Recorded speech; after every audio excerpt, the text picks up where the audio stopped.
جب 15ویں رات ہوئی تو اس نے کہا، اے بادشاہ۔ دوسرے قلندر نے اپنی کہانی جاری رکھتے ہوئے کہا،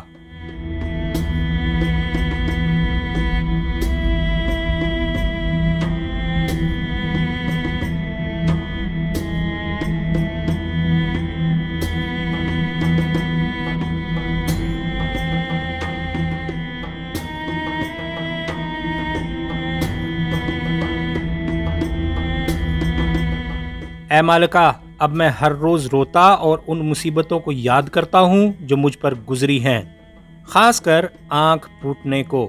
جب مجھے اس کی یاد آتی ہے تو میں رو پڑتا ہوں۔ اس کے بعد میں نے ملکوں اور شہروں کا سفر کرنا شروع کیا اور دارالسلام بغداد کا قصد کیا تاکہ میں امیر المومنین سے مل کر اپنی سرگزشت بیان کروں۔ آج ہی میں بغداد میں پہنچا اور دیکھا کہ یہ میرا پہلا رفیق حیران پریشان کھڑا ہے۔ میں سلام کر کے اس سے باتیں کرنے لگا کہ اتنے میں ہمارا یہ تیسرا ساتھی ہمارے پاس پہنچا۔ سلام کیا اور کہا، میں پردیسی ہوں۔ ہم نے کہا کہ ہم بھی پردیسی ہیں اور مبارک ہے یہ رات جس میں ہم ملے ہیں۔ اب ہم تینوں ساتھ ساتھ چل کھڑے ہوئے اور ہم میں سے کوئی بھی دوسرے کا قصہ نہ جانتا تھا، اور تقدیر ہمیں اس دروازے پر لے آئی اور ہم تمہاری خدمت میں پہنچ گئے۔ یہ ہے سبب میری داڑھی مونچھ منڈنے اور میری آنکھ پھوٹنے کا۔ لڑکی نے کہا، تیری داستان عجیب و غریب ہے، آداب بجا لا اور اپنی راہ لے۔ اس نے کہا کہ جب تک میں تمام ساتھیوں کی کہانی نہ سن لوں یہاں سے نہیں ٹلنے کا۔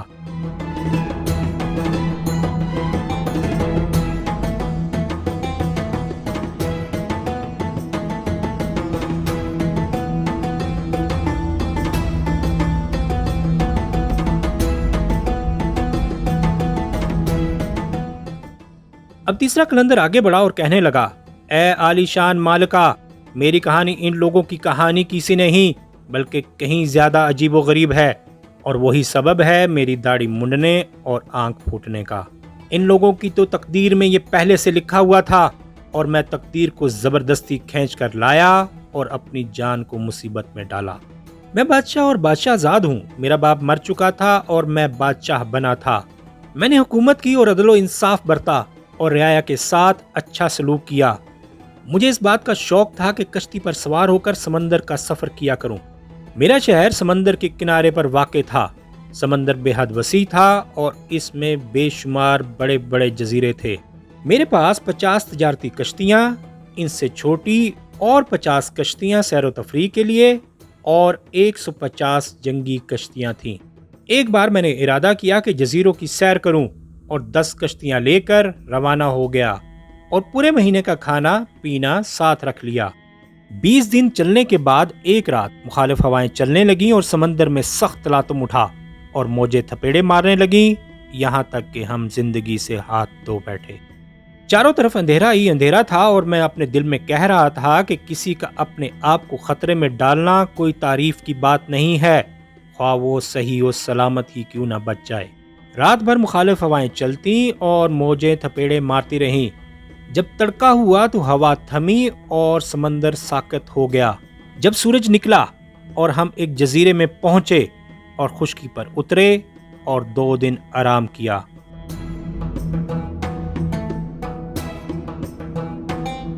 بیس دن اور سفر کرنے کے بعد ہم نے دیکھا کہ سمندر پھر ہم پر ناراض ہو گیا ہے اور ہم پھر اس صورتحال سے دوچار ہو گئے ہیں اور ہم اپنے راستے سے بھٹک گئے ہیں۔ ہم نے کشتی کے محافظ سے کہا کہ کشتی میں اونچی جگہ پر چڑھ کر سمندر کو دیکھ۔ محافظ اوپر چڑھ کر دیکھنے لگا اور ملاح سے کہا، مجھے داہنی طرف ایک بڑی مچھلی پانی کی سطح پر دکھائی دیتی ہے اور سمندر کے وسط میں دور سے ایک دھبا سا نظر آتا ہے جو کبھی سیاہ اور کبھی سفید ہو کر چمکتا ہے۔ جب ملاح نے محافظ کو یہ کہتے سنا تو اس نے اپنی پگڑی نیچے دے پٹکی اور اپنی داڑھی نوچنے لگا اور لوگوں سے کہا کہ تباہی کی خبر ایک دوسرے کو پہنچا دو، ہم سب کی تباہی کی، کیونکہ ہم میں سے ایک بھی نہیں بچے گا۔ یہ کہہ کر وہ رو پڑا۔ میں نے کہا، اے ملاح، بتا تو صحیح کہ محافظ نے کیا دیکھا۔ اس نے کہا، جس روز طوفان اٹھا تھا ہم راستہ بھول گئے تھے، اس دن سے آج تک ہم سمندر میں ادھر ادھر بھٹک رہے ہیں۔ کل شام کو ہم ایک کالے پتھر کے پہاڑ کے پاس پہنچیں گے جس کا نام مقناطیس پتھر ہے۔ پانی ہمیں زبردستی اس کے نیچے کھینچ کر لے جائے گا اور کشتی کی ساری کیلیں پہاڑ کی طرف کھنچ کر اس میں چمٹ جائیں گی اور کشتی کے تختے الگ الگ ہو جائیں گے۔ خدا نے مقناطیس پتھر میں ایک بھید رکھا ہے اور وہ یہ ہے کہ لوہے کی ہر چیز اس کی طرف کھنچ جاتی ہے۔ اس وجہ سے اس پہاڑ میں بے حد لوہا اکٹھا ہو گیا ہے جس کی مقدار سوائے خدا کے کسی کو معلوم نہیں، کیونکہ قدیم زمانے سے لے کر اب تک اس پہاڑ پر بے شمار کشتیاں ٹوٹ چکی ہیں۔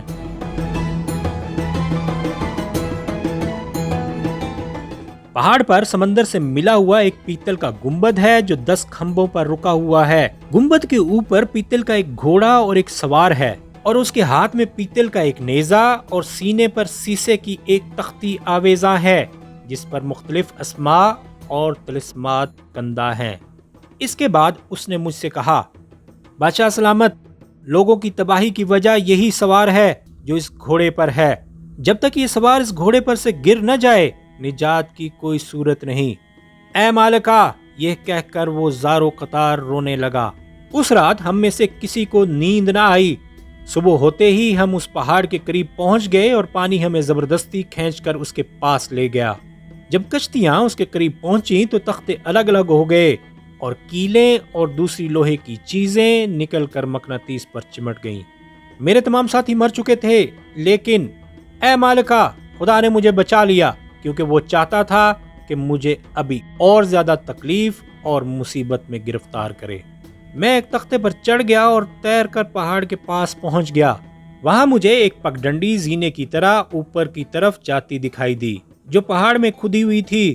میں نے خدا کا نام لیا اور پہاڑ کے کھلے ہوئے زینوں کو پکڑ کر لٹک گیا۔ میں زینوں کو پکڑ کر اوپر چڑھنے لگا۔ وہاں ایک ہی راستہ تھا جو گنبد کو جاتا تھا۔ رات بھر جاگنے کی وجہ سے کافی تھک گیا تھا اور کشتی کے حادثے کی وجہ سے زخمی ہو گیا تھا، اس لیے میں گنبد کے نیچے سو گیا۔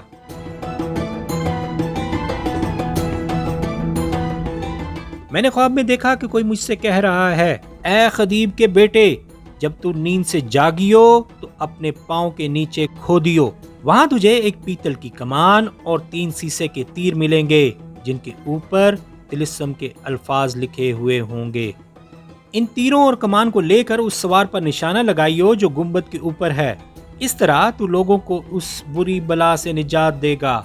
جب تو سوار پر تیر چلائے گا تو وہ سمندر میں گر پڑے گا اور کمان تیرے پاس گر پڑے گی۔ کمان کو اس جگہ گاڑ دیجیو جہاں وہ پہلے تھی۔ جب تو اس سے فارغ ہو جائے گا تو سمندر امڈ کر پہاڑ کے برابر ہو جائے گا اور اس میں سے ایک بیڑا نکلے گا جس پر پیتل کا ایک آدمی ہوگا، مگر وہ نہیں جس کو تو نے مار کر گرایا ہوگا۔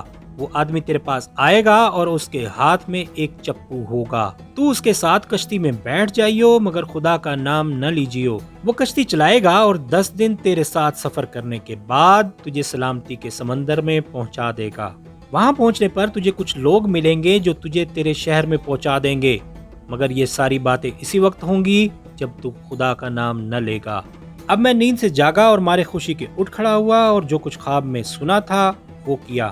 سوار کو تیر مارا اور وہ سمندر میں گر پڑا اور کمان میرے پاس گر پڑی۔ کمان کو لے کر میں نے گاڑ دیا۔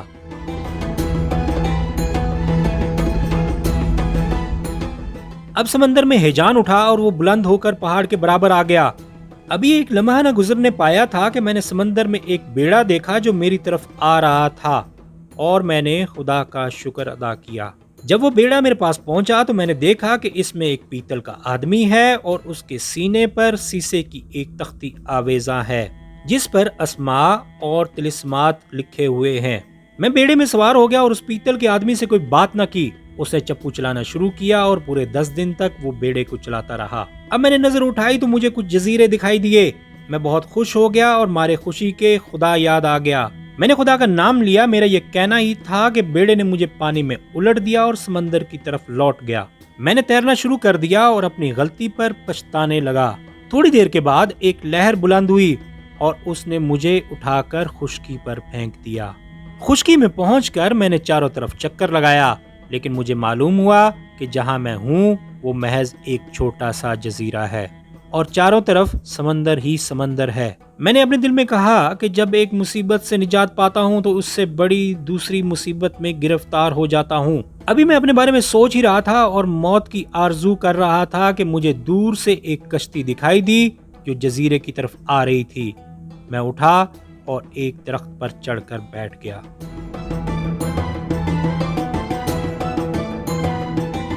اب کشتی کنارے آ لگی اور اس میں سے کچھ غلام اترے جن کے پاس لوہے کے بیلچے تھے۔ وہاں سے چل کر وہ جزیرے کے درمیان میں آئے اور زمین کھودنے لگے۔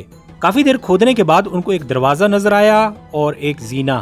انہوں نے دروازہ کھولا تو اندر ایک کشادہ کمرہ تھا۔ وہ دروازہ کھول کر کشتی کی طرف لوٹے اور کشتی سے کھانے پینے کا سامان لا کر زمین کے نیچے اس کمرے میں جمع کر دیا۔ اب کشتی میں سے ایک بوڑھا شخص باہر آیا جو ایک نیلی گڈڑی پہنے ہوئے تھا۔ اس کے ساتھ ایک نہایت حسین و جمیل لڑکا تھا جو حسن و جمال اور کمال کے سانچے میں ڈھلا ہوا تھا اور اس کی خوبصورتی ضرب المثل تھی۔ اے مالکہ، وہ لوگ اس کمرے میں چلے گئے اور بہت دیر تک وہاں ٹھہرے رہے۔ اس کے بعد غلام بوڑھے کے ساتھ باہر نکلے لیکن ان کے ساتھ وہ لڑکا نہ تھا۔ انہوں نے اس کمرے کے دروازے کو پہلے کی طرح بند کر دیا اور کشتی میں بیٹھ کر میری نظروں سے غائب ہو گئے۔ جب وہ چلے گئے تو میں درخت سے نیچے اترا اور کمرے کے دروازے کے پاس پہنچا۔ میں نے مٹی کھود کر وہاں سے ہٹائی تو دروازہ کھل گیا۔ اس کے نیچے پتھر کا ایک گول زینہ نظر آیا۔ مجھے اس پر تعجب ہوا اور میں زینے سے نیچے اتر گیا۔ وہاں میں نے ایک نہایت صاف ستھرا مکان دیکھا جس میں طرح طرح کے فرش اور ریشمی قالین بچھے ہوئے تھے، اور وہی لڑکا ایک بلند دیوان پر ایک گاؤ تکیہ لگائے بیٹھا ہوا تھا۔ اس کے ہاتھ میں ایک پنکھا تھا اور اس کے سامنے خوشبوئیں اور پھول رکھے ہوئے تھے اور وہ اکیلا تھا۔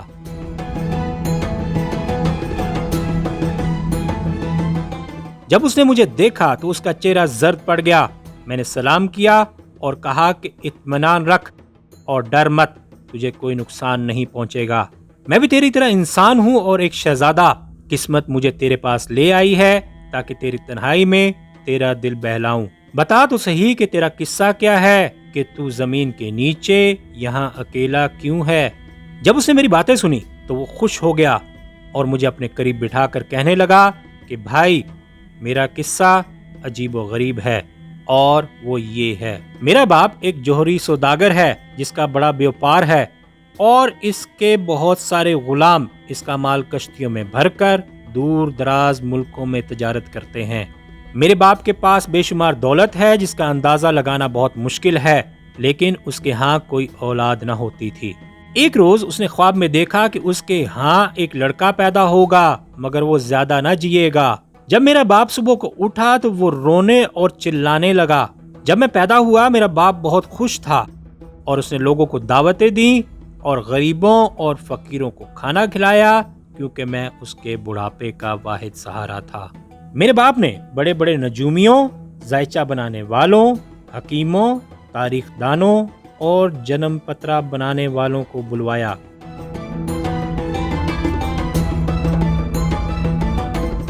انہوں نے میری پیدائش کا جنم پترا تیار کیا اور کہا کہ تیرا بیٹا 15 سال جیے گا۔ اس عمر میں اس کی لکیر میں ایک رخنا پایا جاتا ہے، اگر وہ اس سے نکل گیا تو وہ بہت بڑی عمر پائے گا۔ اس کی موت کا سبب یہ ہوگا کہ ہلاکت کے سمندر میں ایک مقناطیس کا پہاڑ ہے جس پر پیتل کا ایک سوار اور ایک گھوڑا ہے۔ سوار کے سینے پر ایک تختی آویزاں ہے۔ جب یہ سوار اپنے گھوڑے پر سے گر پڑے گا تو اس کے 50 دن کے بعد تیرا بیٹا مر جائے گا اور اس کا قاتل وہی شخص ہوگا جس نے سوار کو مار گرایا ہوگا۔ وہ ایک بادشاہ ہے جس کا نام عجیب بن خدیب ہے۔ یہ سن کر میرے باپ کو بڑا رنج ہوا۔ مجھے 15 سال کا ہوئے 10 دن ہو گئے ہیں کہ میرے باپ کو خبر ملی ہے کہ سوار سمندر میں گر پڑا ہے اور جس شخص نے اس کو گرایا ہے اس کا نام عجیب ہے اور وہ بادشاہ خدیب کا بیٹا ہے۔ میرا باپ ڈرا کہ کہیں قتل نہ ہو جاؤں، اس لیے اس نے مجھے اس جگہ لا کر رکھا ہے۔ بس یہ ہے میرا قصہ اور میری تنہائی کی وجہ۔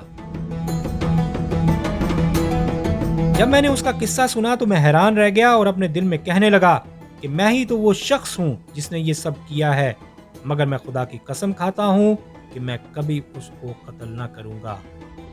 اب شہرزاد کو صبح ہوتی دکھائی دی اور اس نے اس کہانی کو بند کر دیا۔